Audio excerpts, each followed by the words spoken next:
Ow!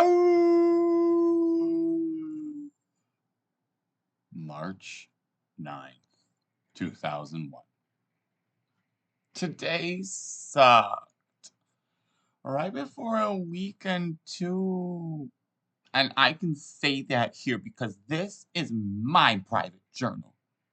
Oh, and the rage returned. Is it getting worse? This time I snapped my favorite pencil, and my hands are still kind of swollen, muddy even. The birds are already beginning to chirp outside, even though only moon and starlight pour through the windows to our backyard and the neighbor's yard. My feet are bare again and most so muddy. Did I go outside this time? God, I ripped another pair of school pants. Blood, I think, stained along the ripped apart seams and busted sleeves, mostly by the wrists. And my hands and wrists are still swollen. That might explain the seams. But do I really bleed this much because of anger? My chest has been boiling up because of my homeroom teacher, Mrs. Jameson. That's it, right? Let's figure this out. She scolded me for the entire passing period before my last class. French. C'était un paradis chaque après-midi jusqu'aujourd'hui. Practicing verb conjugations next to Lucas with his mohawks hairstyle and his plaid pants sporting extra zippers felt safe and predictable. Usually no one messes with him, so he kind of shields me from attack. Plus, he lives around the corner from home, so it makes the awful chore that is being crammed and riding a yellow submarine, bus, each afternoon more bearable. Lucas saving a seat near him after an entire class together was traded at the cost of an occasional snarky comment in front of 80 to 90 preteens infuriated about their days just went too badly. Most days, this was worth the chance to cool down and collect myself before the typical 2 hours of waiting alone at home until mom returned from her special education job. This could be, but this couldn't be that day. This is gonna. Shaylin, stop trying to fight me with those claws of yours. You're almost half my size, and those nails can't even scratch me. I hadn't even said anything much to Lucas today since homeroom with Mrs. Jameson was so aggravating. I glared directly into his eyes as I sat beneath his standing mohawk 12-year-old body. I think he had one of those birthdays that made him almost an entire year older than me because of the school year cutoff. The laughter didn't stop, but he did. Late to French meant everyone's hushed commentary tried deciding why I arrived tardy, watching how I slunk into my front row seat next to my punky bodyguard Lucas. Mrs. Slavniak already had to stop lecturing to open the door to my tapping, waltzing with a slight sense of annoyance back to the green chalkboards. She was emphasizing the homework of writing a French journal entry of at least 5 sentences using the past tense to tell us about what you did Saturday, Sunday, or both. Miss Slavniak offered to lend translation dictionaries from my class collection, which brought me back out of my seat, joining the new brave enough to attempt excellent word choice and formulation, as the rubric put it. At the cart by her desk, I signed out another load for my backpack. Elle sait parler le dictionnaire français numéro 7. Thankfully, the students in my French class were completely different from those in my homeroom before. What is homeroom for anyway? We discuss school policies. We learn about pep rallies. We work on our school's fear. Isn't that idolatry according to the Bible? Besides homeroom, Miss Jameson teaches one of those smaller classes of students that don't go from teacher to teacher, but have her all the rest of the day. So except for when she does homeroom with us, she is in our room with only those students. My siblings call them special students. My mom says that's not the appropriate thing to say. She helps similar seventh graders in her school. They're called at risk, and many have IEPs. That's what my mom says, at least, as she's the expert. My homeroom has a mix of everyone else, though, not the Jefferson Junior High version of at risk students. In fact, they get to do their art or gym or music time when Mrs. Jameson's with us. Some days she arrives to the room a few moments late due to her students taking longer to clear out. Some have wheelchairs. One has crutches that attach to her arms for assistance with walking while standing. Another has a motorized hovercraft with a touchpad for communication. I've seen him use it. Boom, boom, boom, boom, boom, boom. And then he talks. Mrs. Jameson has us sit at tables of 6 during homeroom to facilitate small group activities, she says. Today, she paired us up in 3 mini teams per table for a wordplay competition about puns. I knew Marcia, my partner, and I could easily win with her taking honors English and having participated in the poetry slam during the fall. For me, my dad always annoys us with his renditions of funny movie and television jokes. And that's all she wrote. I echoed him from but without Marcia's additions to our scoreboard.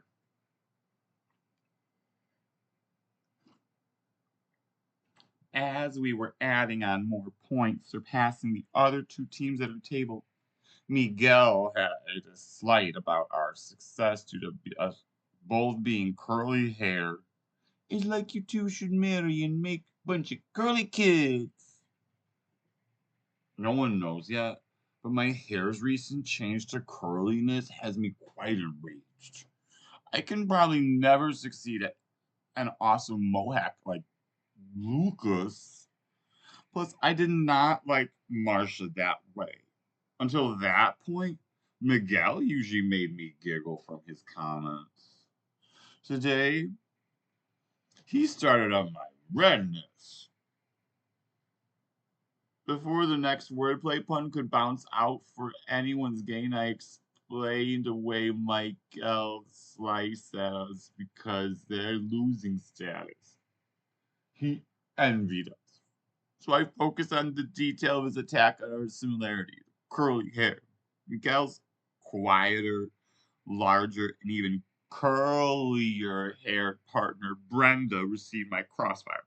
Allison's not as curly, crazy as Brenda's hair. Hers is like corkscrews. Miguel's eyes were confused at first, which had me worry I went too far again. When Brenda realized I boomeranged her teammate's comment to her, she leaped up for her defense. Already taller and wider than me, she pushed her chair back and over the metal clanging on the tiles, struck above the volume of the 25 other sixth graders. With that, she screamed, "What did you say about my beautiful big hair, little shay wah wah wah wah wah wah wah wah wah wah wah?" She then growled at me, scratched at the air between us, and squinted her dark eyes. Mm. It felt like they stared into me and locked me there. Mrs. Jameson swooped in behind her while I felt frozen across the table. Our teacher needed to step on tiptoes to see over Brenda's shoulder, peering around the side of it. Only showed her nose, eyes, and forehead. All as if she was shielding herself from me. Our homeroom teacher, very pale skin, made her feel like a ghost watching the scenario. It's not that Brenda's big size didn't scare me, but it contrasted with Mrs. Jameson, who thought her presence would make me feel worse somehow by peering over her bigger student's shoulder. She asked me to stay after to discuss what I had done to my fellow Jefferson Junior High classmate. This brought a growing ooh from my classmates, probably now thinking me bullish again. Alvin says the proper term is wildebeest. My frustration over the situation really traces back to everyone probably thinking I'm the beast. But it was Miguel that made fun of Marsha and me for having curly hair first. He should be here instead of us, or at least as well. Mrs. Jameson had Brenda and I both stay behind when her speak and write our families home. No. Why does she always need to tell my parents? No one wants to stay after just to listen to previously mentioned spiels about bullying and picking on someone for being different. I knew it was wrong, no matter what. I never feel nice afterward, but in the moment I had minimal training on how to suppress my angry attacks. Now I just resorted to nodding my head with downward gaze. Swirls of sadness mixed with quiet and anger filling my golden eyes. It felt like I was about to cry in public. Brenda used that moment to express how what I did simply devastated me, which really struck at that deep chord inside.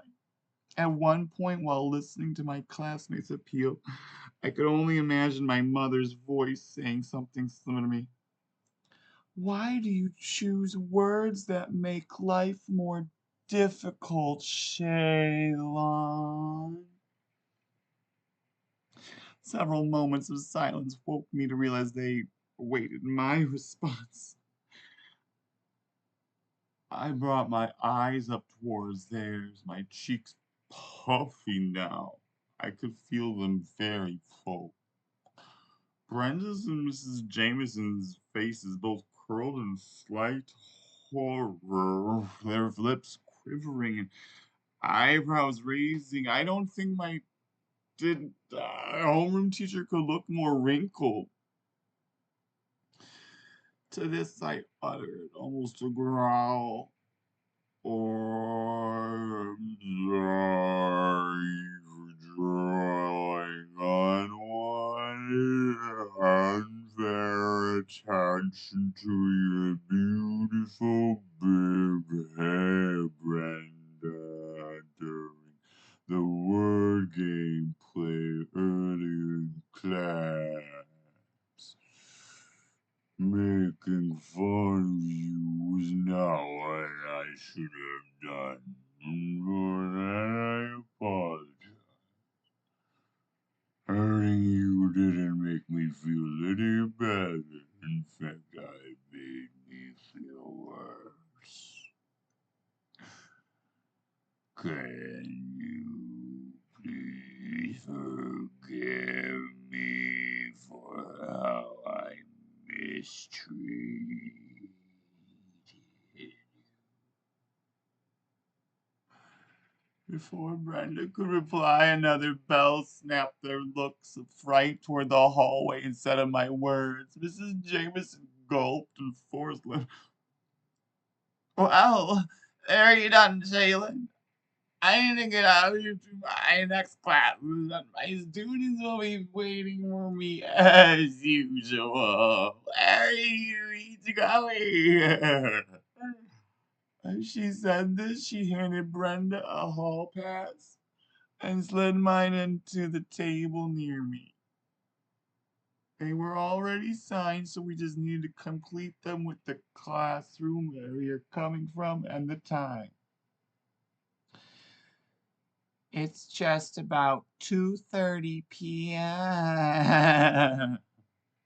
I guess Brenda's answer was not as important as sending us off to our next classes on time. Mrs. Jameson had her teacher bag over her shoulder already and was waiting by the hallway door, holding it closed while the next backs pretended to line up outside. I wonder if Brenda even would have forgiven me. What if she was going to say no? Her face stayed scared during my entire apology for my rudeness. Monstrous rudeness. What really makes me mad right now, though, is that Miguel was someone I thought kind of cool before today. He got away with starting all of that. If I never made fun of Marsha, and I know this would have happened, by the way. Gross. Marsha? I mean, yeah, that's mean, but she's just not my type. All of it happened because he was envious of our pun skills and winning a silly game in homeroom. What is homeroom for anyway? Starting fights with the wild. See, if I did lash out at him directly, I'm not sure if he'd have his older bro chachos jump my siblings or whatever that means when Alvin talks about it. My brother always warns me now to watch out for stuff like all my possessions around the Miguels. He has been talking about them setting him up or to get arrested for weeks now. Alvin says it doesn't matter if they don't all know each other, these Miguels. My brother says they convinced him mind read and they plot against him. Should I have just not been talking to my classmates at all then? Does this mean the same thing or worse? What happened to me because Miguel struggles with envy against me? It's not my fault Miguel's parents must not provide for him as well as mine, making him worse at smart people games like puns.